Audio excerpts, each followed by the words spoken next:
Usap-usapan ngayon sa social media ang naging pagbisita ni Kim Chiu sa isang restaurant sa Cebu na pag-aari umano ng kanyang malapit na kaibigan o pinsan.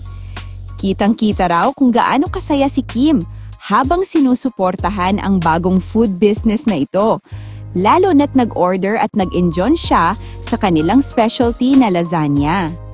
Marami ang natuwa na makita si Kim na hands-on sa pagbibigay suporta sa mga taong malapit sa kanya. Pero mas lalong naging mainit ang tanong ng netizens. Kasama kaya niya si Paulo Avellino? May ilan pang nagkomento kung ipinakilala na ba umano ni Kim si Paulo sa kanyang mga pinsan o kaibigan sa Cebu.